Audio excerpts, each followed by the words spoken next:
Bom dia a todos, estamos retomando a gravação do Café com Análise, um bom tempo sem a gente se encontrar, né? Faz bastante tempo. E com base num texto que o Gaio fez, ele sugeriu que a gente conversasse sobre resiliência. E antes de passar um pouquinho a palavra para vocês, vou pedir para que, se essa conversa fizer sentido para quem está assistindo, que repasse para um amigo, para um conhecido, e que considere fazer parte do canal, né? A gente pode crescer junto, fazendo essa etapa junto. Mas vamos lá. Bom, a resiliência ela vem da física, né? Significa voltar à forma original. Mas aí algumas considerações antes de passar a bola para vocês. Porque quando a gente trata de questões físicas, a gente tem que botar várias limitações para poder que elas funcionem. Quando a gente fala de sistemas abertos, que são seres humanos, seres vivos, isso tem uma outra dimensão e não é a mesma situação. Por exemplo, um relógio, eu posso dizer que ele é a soma das suas partes, mas um ser humano, eu não posso dizer que ele é só a soma das suas partes. Tem uma dimensão emocional, tem uma dimensão de consciência, inclusive espiritual, e faz com que isso não seja só uma questão mecânica, né? Mas mesmo assim, mesmo do ponto de vista físico, eu preciso, para que a resiliência aconteça, que haja variação de energia para que eu possa voltar ao estado original, e isso vai originar desgaste mecânico, desgaste molecular, vai haver alterações ainda microscópicas que a gente não encara. Mas olhando para o ser humano, nós temos outras questões. Existe o apelo emocional, existe algo que para mim é importantíssimo, a aprendizagem. Um evento no ser humano não passa desapercebido sem que isso tenha mexido na sua estrutura interna, ou seja, a gente sempre aprende, para o bem e para o mal, a gente sempre aprende. Então, eu coloco e vou passar essa bola para vocês, do ponto de vista psicanalítico, com todas essas considerações. Como é que a gente pode falar de resiliência considerando essa dimensão humana macro, ou seja, não reduzindo ele a simplesmente tentar uma adaptação, ou seja, como é que a gente pode encarar esse conceito do ponto de vista psicanalítico na sua dimensão ampla? Eu acho que é maravilhosa essa introdução. Desculpe eu tomar a palavra inicial, porque eu provoquei essa discussão e ela começou comigo no Facebook, e eu procurei tomar, Rô e Alexandre, pela polissemia e pelo significante, que é o que nos compete na psicanálise. Porque você introduziu super bem, Alexandre, no campo da física, da mecânica, mas na nossa área não é um conceito próprio da psicanálise, e sim da psicologia positiva, que trabalha procurando ver por que pessoas assim, nas piores condições, resistem e tocam a sua vida.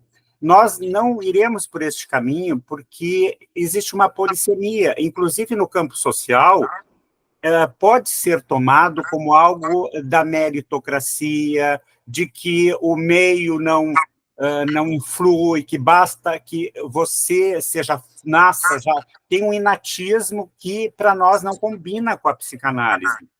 Então, isso é o lado da crítica. Porém, é inegável que existem pessoas que têm uma capacidade de enfrentamento, de lidar com a castração, que é o mote maior nosso, né? E tocar a sua vida e peitar o seu desejo. Mas, para isso, o que nós vamos encontrar? Eu acredito que a gente conhecendo, escutando cada sujeito, a gente vai descobrir as identificações que ele teve.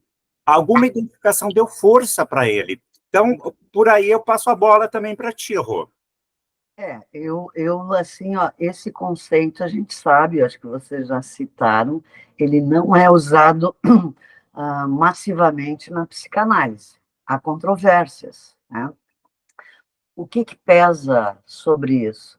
Questões epistemológicas. Eu acho que aí a gente tem que olhar para isso com muito cuidado. Ele não é um conceito do corpo teórico da psicanálise. E ontológico também, né? Exatamente. Então, assim, a gente tem que ter muita prudência, porque ele é oriundo da engenharia e da física, tá? Que é essa resiliência dos corpos, né? Que frente às adversidades não deformam, né? E Acontece que, na psicanálise, a realidade nos deforma. Uhum. O que mais também, assim, ó, nos ensina, talvez, é a deformação. Sim, a falta, né? Então, assim, ó, eu, quando tu trouxe, assim, vamos discutir esse conceito, eu disse, ai, meu Deus, né? Uhum. E aí fui ler teu texto. Eu acho que tu conduziu o teu texto muito bem, Gaio, porque ali tu explica, né? E assim, ó, e argumenta, né, do porquê, e eu acho isso bem interessante, assim. Mas, né, temos que ter cautela, né? A gente não pode sair adotando conceitos. A gente dialoga com outras áreas sempre, eu acho que a psicanálise sempre esteve aberta, ela dialoga com muitas outras disciplinas, né, como lógica, como que é da matemática, né, que é das exatas, a topologia e etc. e tal. A ótica, né? Exatamente, mas né, a gente tem que ter cuidado nessas questões epistemológicas. Para mim, esse é o ponto. Li teu texto, adorei, né? Eu acho que nesse momento atual a gente sim é um conceito que frente a essa realidade a gente vê, mas eu particularmente assim, ó, tenho prudência e cautela ao falar disso. Uhum. Sim, eu acho bem importante essa cautela para a gente não se confundir com outras linhas psicológicas, né? Inclusive, te ouvindo, Rô, eu me dei conta que tomar o pé da letra a resiliência é reduzir tudo ao real, né? Ao inatismo.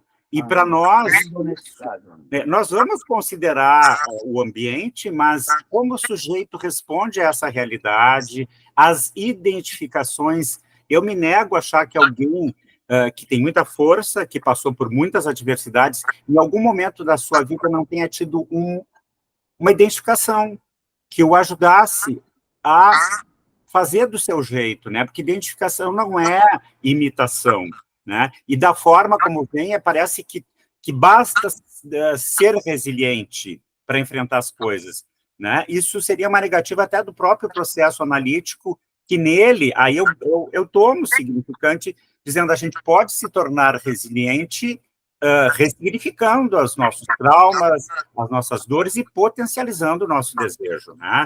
Tomando de empréstimo o significante, não o conceito, é diferente, né? Como metáfora. E o Alexandre ampliou as metáforas, né, com a introdução. Então, isso acho que é rico pensar por aí. Uhum. Sim, sim, sim. É que tudo isso, né? Existem alguns componentes, né, na questão da resiliência, que é a autoconfiança, otimismo, né? Ah, sabe, controle emocional, né? Adaptação, né? Uhum. Então, assim, ó, a psicanálise não estabelece esses critérios. Ela não, em termos de habilidade, né? Uhum. A psicanálise faz falar. Esse é o cerne, é o quente, né? É o âmago da coisa. Então, né? Nesse sentido, a gente tem sim ter um certo cuidado. Talvez aí, lembra quando eu sempre falei assim, olha, a questão ética é como a gente, na psicanálise, né, diferentemente da ética normativa, né, que a gente conhece dos manuais, a ética do desejo, né, ela é também, e a ética do psicanalista é esse rigor aos conceitos. E nós temos conceitos fundamentais, que é o inconsciente, né, que é a repetição que a gente já trabalhou aqui, e eles são indomesticáveis. Uhum. O inconsciente mais ainda. Claro.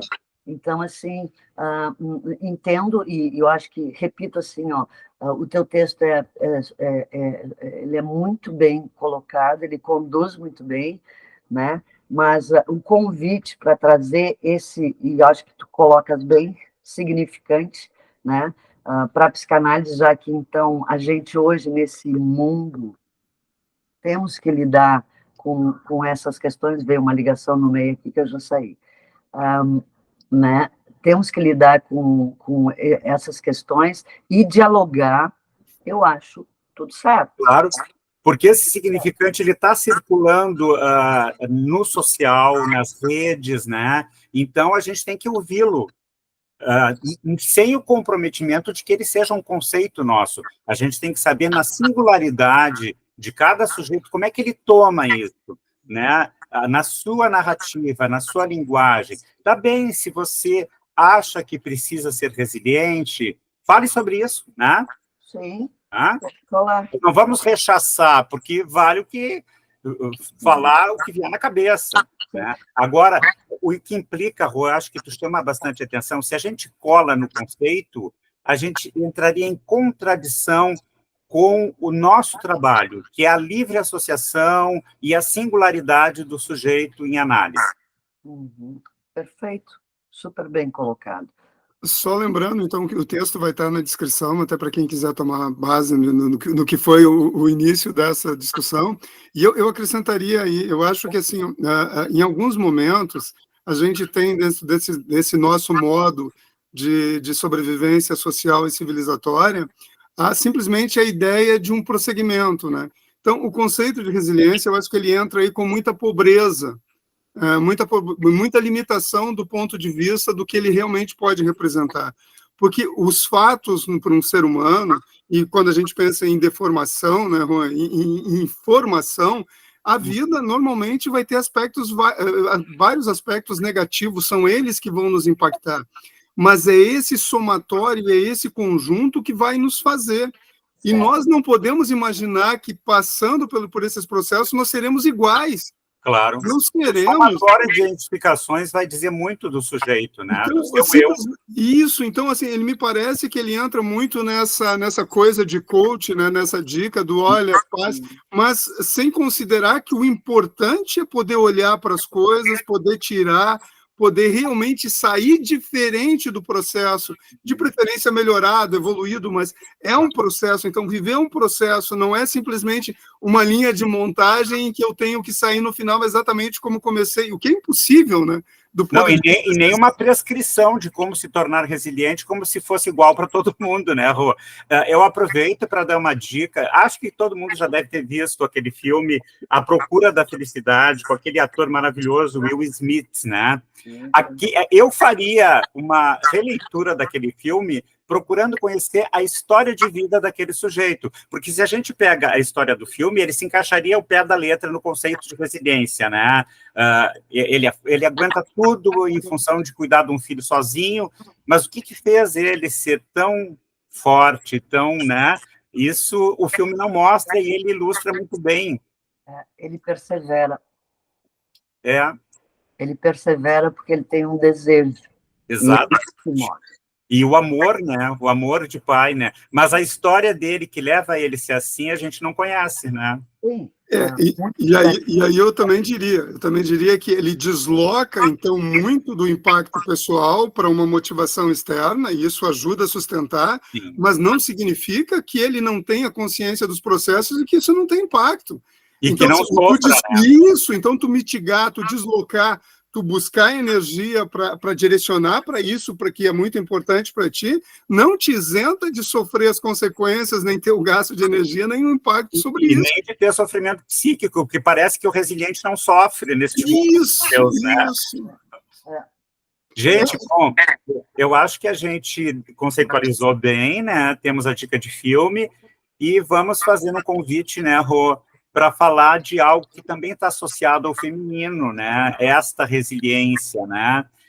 Te deixo para fazer esse convite para o nosso próximo encontro.